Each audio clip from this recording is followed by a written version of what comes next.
अस्सलामुअलैकुम। कैसे हैं सब? उम्मीद है सब बेहतर होंगे। आज की वीडियो बहुत ख़ास है ग्राफ्स के हवाले से। वो ग्राफ फर्स्ट ईयर के हों, क्लास 11 के हों, क्लास 12 के हों, वो किसी किस्म के भी ग्राफ हों, आपको बताया जाएगा, आपको समझाया जाएगा। मेरी प्लेलिस्ट ग्राफ्स की देखने के बाद आप इतने काबिल हो जाएंगे कि आप दूसरों को बताएंगे कि ग्राफ कैसे बनाया जाता है।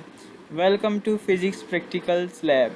आपने अगर अभी तक मेरा चैनल सब्सक्राइब नहीं किया तो ज़रूर सब्सक्राइब करें और अपने दोस्तों को भी शेयर करें।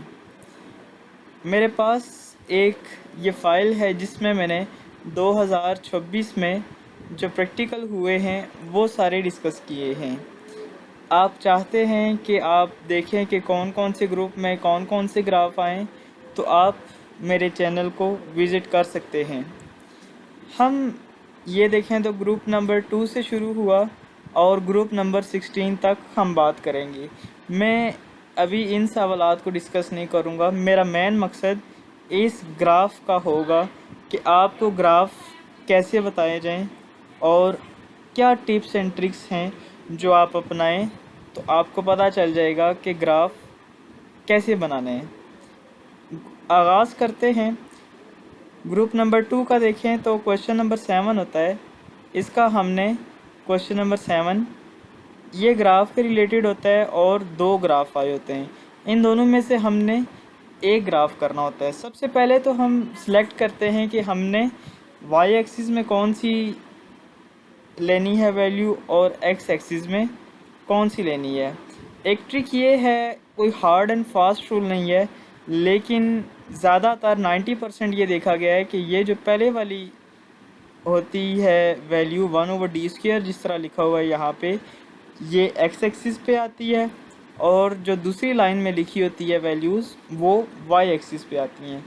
अब आप ये देख लें, एक मेरे पास ये ग्राफ का डेटा है और दूसरा मेरे पास ये वाला है, तो इन दोनों में से आपने कोई एक सिलेक्ट करना है। मुझे ये भी थोड़ा सा मुश्किल लग रहा है, ये वाला भी मुश्किल लग रहा है। यहाँ पर देखें तो ये कदरे हाल मुझे ए से बी मुझे ज़्यादा आसान लग रहा है।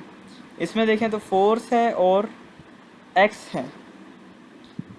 हम ये याद रखिएगा ग्राफ की एक और टिप कि ग्राफ बनाने के लिए हमें जो एक्स एक्सिस होता है और जो वाई एक्सिस होता है वो हमेशा ज़ीरो से शुरू होता है। पहली टिप क्या होगी कि जो ऊपर वाली लाइन होती है वो एक्स एक्सिस पे आती है और जो नीचे वाली होती है वो वाई एक्सिस पे आती है। दूसरी हमने ये देख ली कि इन दोनों में से जो आपको आसान महसूस होता है कि आप बना सकेंगे, आप उस ग्राफ को सिलेक्ट कर लीजिए। जैसे हम क्वेश्चन नंबर 7 का बी पार्ट सिलेक्ट कर लेते हैं। अब तीसरी ट्रिक ये हो गई कि आपने हमेशा ओरिजिन से शुरू करना है, मतलब वाई एक्सिस भी ज़ीरो से शुरू होगा और एक्स एक्सिस भी ज़ीरो से शुरू होगा। ये आप कैसे बनाएंगे देखें तो 1.5, 2.5, 3.5, 4.5, 5.5। देखिए हमने कहाँ से कहाँ तक जाना है, 1.5 से 5.5 तक। तो आप जब इसको ज़ीरो से शुरू करेंगे तो आप इसकी वैल्यू रख सकते हैं 0.5। 1 along x axis, sorry along y axis, ये एक्स देखे ना दूसरी लाइन में है तो ये वाई डिपेंडेंट है, वाई एक्सिस में आएगा। Along x axis, sorry along y axis 1 big box is equal to 0.5 centimetre. आपकी क्या लेवलिंग होगी, पहले में 0, 0.5, 1, 1.5, 2, 2.5, 3, 3.5, 4, 4.5, 5, 5.5।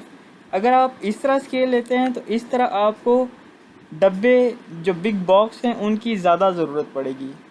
अगर आप ऐसा नहीं करते, आप कहते हैं जी कि मैंने 1 बिग डिवीजन की वैल्यू 1 रखनी है, तब क्या होगा, तब आप आगाज़ करेंगे 0 से, फिर 1, फिर 2, फिर 3, फिर 4, फिर 5 और फिर 6। इस तरह से जब आपने 1 वैल्यू रख ली, इस तरह आपके बॉक्सेस कम यूज़ होंगे। फिर 1.5 आप कैसे एलोकेट करेंगे कि ये कहाँ पे आता है। 1 बिग बॉक्स आपने लिख लिया 1 सेंटीमीटर।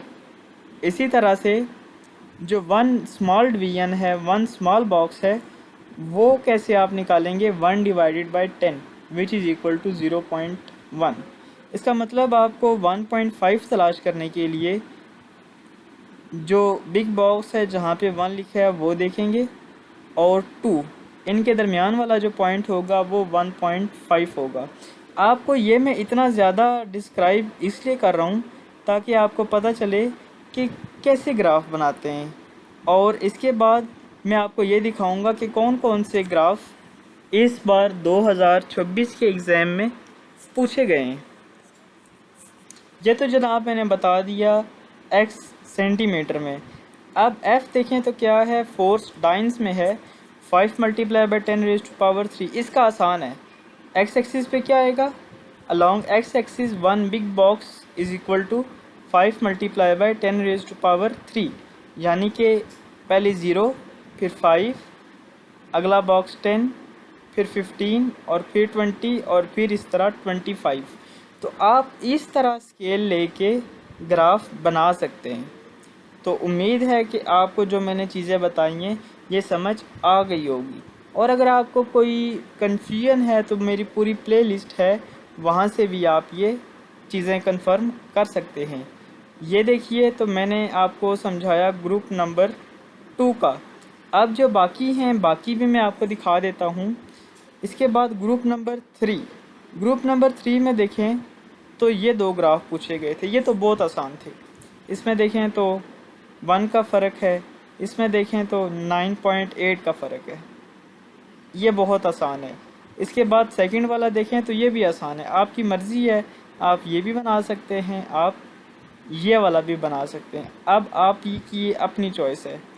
इसके बाद ग्रुप नंबर 4, ग्रुप नंबर 4 में भी देख लें तो ये भी बहुत आसान आ गया। इसमें भी देखें 1 का डिफरेंस है और यहाँ पे देखें तो 0.5 का डिफरेंस है। इसके बाद यहाँ पे देखें बी पार्ट, ये भी आसान है। आई करंट एम्पेयर्स में इसमें 30 का फ़र्क आ रहा है, और इसमें देखें तो 0.2 का फ़र्क आ रहा है। इसके बाद हम ग्रुप 5 को देख लेते हैं। ये आप ग्रुप 5 देख लीजिए, इसमें देखें क्या फ़र्क आएगा, और ये इसका सेकंड पार्ट है। सेकंड पार्ट फर्स्ट पार्ट्स के मुतालिक थोड़ा सा मुश्किल है, आप फर्स्ट पार्ट सेलेक्ट कर सकते हैं इसका। इसके बाद ग्रुप नंबर 6 आ गया। ग्रुप नंबर 6 का देखें तो आप ये बनाइएगा बी वाला, ये आसान है, ये थोड़ा सा आपके लिए मुश्किल हो जाएगा क्योंकि 0 से आपने शुरू करना है और 18 तक जाना है, तो ये बहुत मुश्किल हो जाएगा आपके लिए। इसके बाद नेक्स्ट पे आएँ तो ग्रुप नंबर 7, इसमें ग्राफ देखें तो ये जो 2 ग्राफ हैं ये भी बहुत आसान है।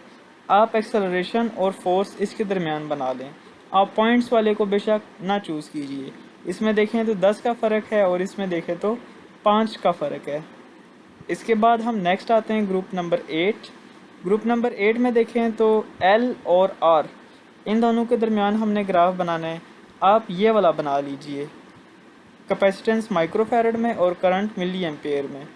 इसमें 0.1 माइक्रोफैरड का डिफरेंस है, और इसमें 4 आप 2 का भी रख सकते हैं। अगर आप 2 का रखते हैं तो 2 का रख सकते हैं, 4 का रखते हैं तो 4 का भी रख सकते हैं। इसके बाद हम नेक्स्ट आते हैं ग्रुप नंबर 9। ग्रुप नंबर 9 में देखें एक ये है और दूसरा हमारे पास ये है, ये आपने देख लिया। इसके बाद ये वाला आप बना लें तो ज़्यादा आसानी है। इसके बाद हम देख लेते हैं ग्रुप नंबर 10। ग्रुप नंबर 10 में देखें तो ये एल और आर के दरमियान ग्राफ है, और ये देखें तो 10⁻⁴ में आ गए। हम इसको सिलेक्ट नहीं करते, हम इसी को सिलेक्ट कर लेंगे। एल अगर आप देखें तो ये हमारे पास 7.5, 15, 22.5, 30, ये 7.5 का ही डिफरेंस बन रहा है। तो ये आप देख लीजिएगा कि आपने ये ग्राफ कैसे बनाना है और 1 बिग बॉक्स को क्या सिलेक्ट करना है। इसके बाद हम देख लेते हैं ग्रुप नंबर 11। ये देखिए मैंने पूरी तस्वीर ही ऐड कर दी थी, ताकि ये तो देखिए मैंने बाकायदा टाइप किया हुआ था। ये तस्वीर बनाने का मकसद ये था ताकि कोई भी शक व शुबा आपके जहन में ना रहे। ये देखिए तो करंट मिली एम्पे माइक्रोफैरड में मैं आपको दिखा देता हूँ। ये देखिए करंट माइक्रोफैरड में 0.1 0.2। आप एक ये वाला सेलेक्ट कर लीजिए और एक ये वाला, मतलब कि क्वेश्चन नंबर 7 का बी पार्ट। इसके बाद नेक्स्ट पे आ जाइए। नेक्स्ट है आपके पास ग्रुप नंबर 12। ग्रुप नंबर 12 में देखें तो ये हमारे पास थोड़ा सा मुश्किल है। इसमें जब आप लेंगे ग्राफ तो देखिएगा कि आपने स्केल क्या सिलेक्ट करना है। जो स्केल सिलेक्ट करना है वो आपको मैं बताता हूँ। क्वेश्चन नंबर 7 का ये बी पार्ट, इसमें देखें तो फ्रीक्वेंसी हर्ट्स में है और 256 से आपने 512 तक चलना है। तो आप ऐसा कर सकते हैं कि एक बिग डिवीजन की वैल्यू आप रख लें 100, यानी कि 0, 100, 200, 300, 400, 500, 600। तो इस तरह आपके पास F की जो लेबलिंग है एक्स एक्सिस पे वो आ जाएगी। और इस तरह से जब आप देखेंगे तो देखें 0 से हमने 30 तक जाना है, तो आप सेलेक्ट कर लीजिए 5। मतलब क्या, 1 big box is equal to 5। ये हमारे पास बन जाएगा 0, 5, 10, 12, 15, 20 इस तरह।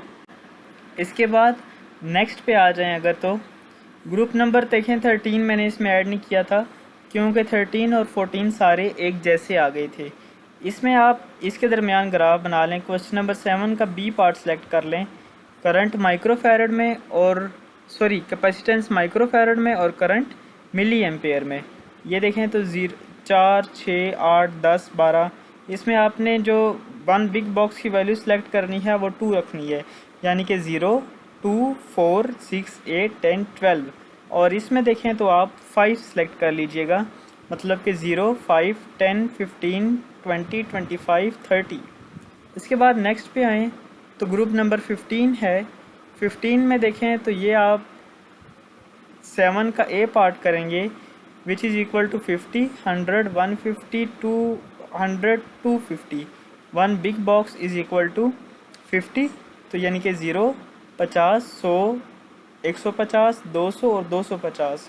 और ये जो आर है ओहम में, इसकी आप वैल्यू रखेंगे 1 big box is equal to 1.45 ohm. तो ये आपके पास ग्राफ बन जाएगा और स्केल भी मैंने आपको बता दिया। और इसका लास्ट देखें तो ये दोबारा से क्वेश्चन नंबर 7 का बी पार्ट आ गया है। आप चाहें तो ये भी कर सकते हैं, लेकिन ये देखें तो 60 है, 60, 50, 40, 30, 20। तो इस लिहाज से ये मुश्किल है। बना आप ये भी सकते हैं, लेकिन मैं आपको यही रेकमेंड करूँगा कि आप आसान ग्राफ को चूज़ कीजिए। ये आपके पास क्वेश्चन नंबर 7 का बी पार्ट सेलेक्ट हो जाएगा और ग्रुप नंबर 16 का। तो ये थे आज की वीडियो, जिसमें मैंने आपको डिस्कस करके बताया कि कौन कौन से ग्राफ पूछे गए हैं इस सेशन में, इस एग्ज़ाम में। तो उम्मीद है कि आपको पता चल गया होगा, आपको नो हाउ होगी कि ग्राफ किस किस्म के आते हैं। तो अभी तक आपने मेरा चैनल सब्सक्राइब नहीं किया तो ज़रूर सब्सक्राइब करें और अपने दोस्तों को भी शेयर करें। मिलते हैं आपके साथ नेक्स्ट वीडियो में, तब तक के लिए अल्लाह हाफिज़।